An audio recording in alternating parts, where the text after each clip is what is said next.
election coverage. We speak today to Dr. Ismail Vadi. We know that he's a former ANC MP, served in Parliament for many years, also was the former MEC for Transport in Gauteng. He's an educator, done his PhD after he retired from politics in 2019. He's become a writer of note, has published many books in the last couple of years, but has still a very keen interest in the political situation in South Africa and political developments. And we speak to Ismail Bhai this morning, taking a look at where we are 30 years after democracy. Ismail Bhai, assalamu alaikum wa rahmatullahi wa barakatuh, and welcome to Radio Islamic. Wa alaikum salam. How are you? Can you hear me? Assalamu alaikum wa rahmatullahi wa barakatuh. Wa alaikum salam wa rahmatullahi wa barakatuh. Can you hear me? Yeah, now I can. So, Good. 30 years since democracy, right? The ANC has achieved a lot, and I suppose you could make an argument that they don't always get proportionate credit and acknowledgement for what they have achieved. You could also make the argument that 30 years may not be enough to overcome the legacy of apartheid. That said, there has been many failures and shortcomings. Overall, 30 years later, when you look at the state of the country today, do you feel somewhat disappointed? Do you feel somewhat let down by the ANC as a South African citizen? I think there are challenges, there are obvious problems that are there. These are really issues relating to poverty, to unemployment, to crime and insecurity in the country, to corruption and state capture. These are the general problems that I think people are confronted with. More importantly, on a day-to-day basis, is the apparent lack of service delivery, the sense that the public service is really not performing up to scratch, and people feel let down. But alongside that, we've got to balance, things like human dignity, the right to vote, the freedom that we enjoy, the freedom of movement, the freedom of speech, the freedom of religion. So those are also important considerations. So, give and take, if this was an exam of some sort, you'll sort of give it 50% or just slightly above 50% in terms of performance, but it leaves a lot to be desired. When we hear people speaking, at braais or weddings or walimas, a common statement that's made in our community especially is the ANC has messed up this country. To what extent is that kind of sentiment accurate? I think it's not wholly accurate. I mean, there are problems, there are challenges, there's poor performance, but this isn't a failed state or a state that is failing.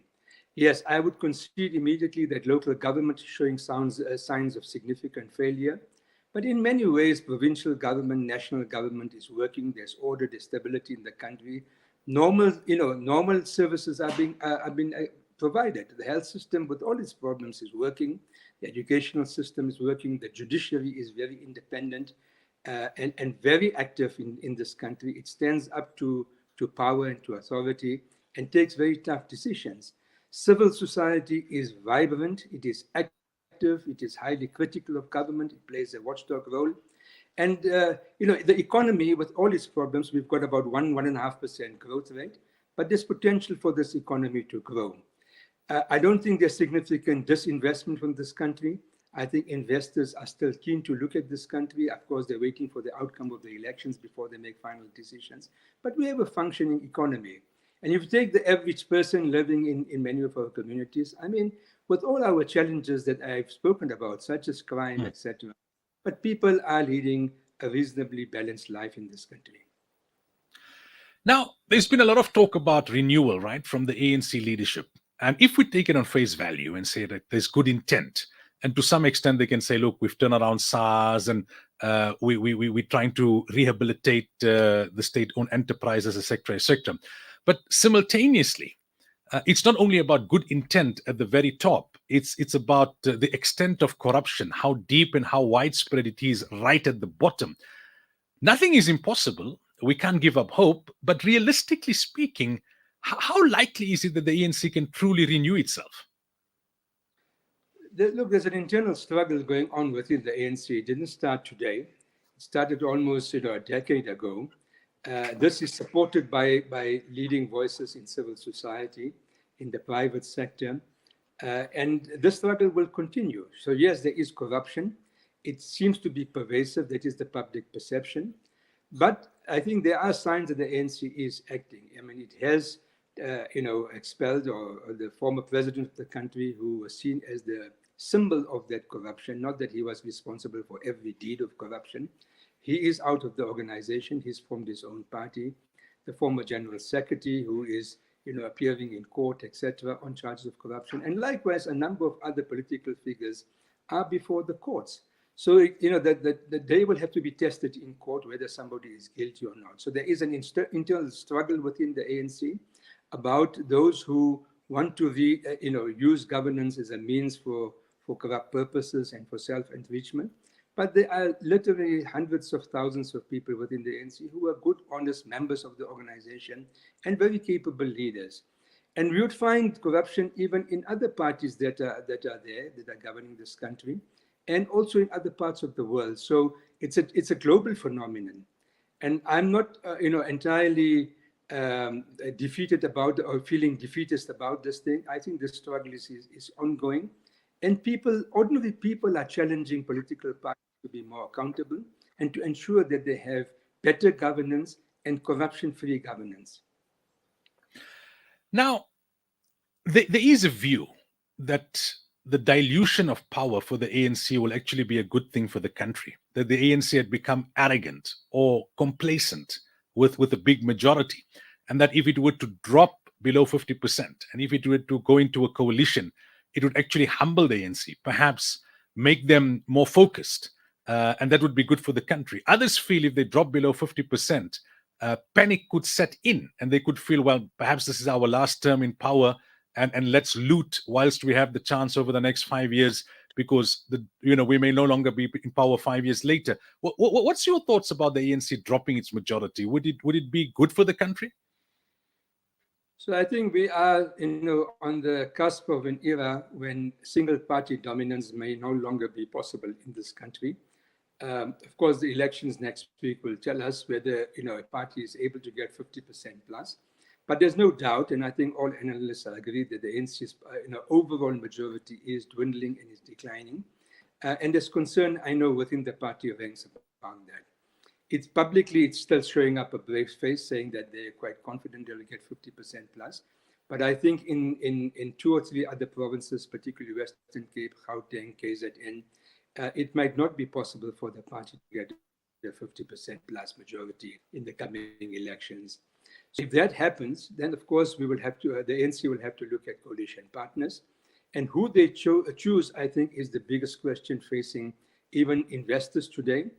I think people are very nervous about an ANC-EFF coalition. We've seen in the Gauteng metropolitan municipalities that coalition is really not delivering in terms of people's expectations, in terms of fighting corruption, etc. And for all intents and purposes, I mean, if you take the city of Johannesburg, there's a sense that things are falling apart and, there isn't sensible governance going on there. So people are nervous about an ANC-EFF coalition. I doubt very much that the ANC will enter into a coalition with MK or the party of the former president. So it will have to look at the other parties. There's the IFP, there's a ZAPO, there's some of the smaller parties, some of Muslim-based parties. So it will have to look at alliance partners, but that depends largely on how much or what percentage under 50% it gets. If it's 2 or 3 points under 50%, well, then it will form a coalition with some of the smaller parties, and I think it will be the government, on the 30th of April or when the election results are pronounced. But if it's significantly below 40%, then I think we'll have to, the ANC, and I think the public and civil society at large would have to, put some pressure to make sure that we prevent a situation where there are, ill-considered policies that come into play through your coalition partner, populism, and just, a reckless sort of approach to governance in the country. I mean, that will be unacceptable, and that will be a disaster for our country. So I was going to ask you about the Muslim vote, right? But just from that point about coalitions, there are many Muslims who are thinking of rewarding the ANC with their vote purely on the basis of the position that it has taken on Palestine. But then they worry that the ANC, as you mentioned, are unlikely to go into a coalition with MK. With the EFF, it's being dubbed the Doomsday Coalition. and that they're more likely to go into a coalition with the DA. So there are Muslims wondering that if I'm going to reward the ANC for their stance on Palestine and then they go into a coalition with the DA to stay in power, did I really achieve the purpose behind my vote? What's your thoughts on that, Ismail Bhai? Look, it's hard to tell. I know Muslims feel, and all of us feel extremely, concerned about the situation in Palestine, in Gaza, etc. But I think we must also recognize that for millions of South Africans, as much as former oppressed peoples, the African people, feel about the Palestinian struggle and will pledge solidarity, it's also about this country. It's about, as I said, economic growth, employment. It's about poverty alleviation. It's about good governance. So those are the important. It's about crime and insecurity. Ordinary people feel very insecure in this country. So these are the big issues. In the urban areas, it's about the crisis of housing. I mean, the very large number of informal settlements that are springing up all over the place shows you that people want housing, want decent housing. So these are the issues around which this election is being fought. Of course, in the Muslim community, very pronounced is the issue of the Palestinian issue. And with all the court cases that are going on, etc., internationally, the global campaign, we feel very strongly about it. But we also must have a sense of realism about this election, that it is not the only issue. And if the ANC, I mean, the ANC is not a religiously based party, it is a secular party, and it will choose its alliance partners. I think it will be very difficult for the ANC just to willy-nilly go into an alliance with the Democratic Alliance. If it does, it will have to set down ground rules. The DA will have to look at some of its inherent racist tendencies and its attitude of arrogance also. So those are factors that will have to be explored very carefully. But I think there's so many political parties contesting. At the national level, it's almost 50, I think. And we don't know what the political fortunes of each of those parties will be.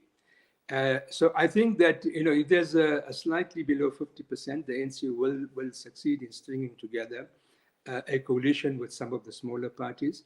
I am aware that there are discussions taking place behind the scenes with some of the other sort of black formations. There's the Azanian People's Organization, there's the PAC, there's IFP, there's COPE, there's UDM. I mean, there's an array of political parties, and the ANC will have to choose who are its household partners. Finally, Ismail Bhai, we're almost out of time, but we know this is a critical election, one, because it's going to be much more tightly contested, two, because we're at a very difficult stage in the history of our country in terms of conditions. But beyond that, why would you say that as much as every election is important, this one is that much more important? I think there are two reasons. One is that, this might be the first time in 75 years where we don't have a single dominant party in power. From 1948 to 1994, it has been the National Party that has been in power, although it was a white minority government. And from 1994 to 2024, it has been the ANC which has been the dominant party. And if there's any prospect of that scenario changing, where there's a single party in power, that gives a degree of policy certainty. It tells investors and others, all right, this is the government of the day. We'll have to come to understand it. But when that isn't clear, then I think every vote is important, because you've got to determine the outcome eventually of who will be the government for the next 5 years. So every vote is important for all parties. I think every vote is important, because the fortunes of all political parties at the moment are on a downward swing. It's only the new parties that might stand to gain, because they're new and they've never been tested. So that's the first important reason. And I think we are at a crossroads in the political scenario in the country. The second thing is this, that I think, I hear sometimes voices in the Muslim community that says, what's the point of the vote, etc. It's not going to change my life. I think that wouldn't be a correct attitude. This right to vote, this struggle for a democratic system in this country, people gave their lives for it. I mean, I'm not even going to look outside of the Muslim community. If I just take Ahmad Timol, Imam Harun, Dr. Hafiji, Suleiman Babla Saluji, they were killed in detention. If I take Yusuf Prakash, he was killed in a bomb blast. If I take Ahmad Katwada, 26 years on Robben Island. Like that, I mean, Maulvi Ismail Saluji, banned for 15 years. Maulvi Ismail Kachalia, forced into exile. The list goes on and on. So this right to vote was earned through blood and sweat. And for me, what is of concern is that some people who didn't even give one drop of sweat in the struggle against apartheid can willy-nilly today say it's not important, democracy is not important, voting is not important. I don't think that is fair. Our people have paid a very heavy price for this right. It is about our country, it is about our human dignity, and how we can impact on the system for change and for political governance in this country. So we mustn't discount this right that has been earned through so much of sacrifice. Absolutely. Dr. Ismail Vadi, shukran for joining us this morning. Jazakallah Mawlana. Assalamu alaikum. Assalamu alaikum wa rahmatullahi wa barakatuh. It's now 8:32, time for the headlines.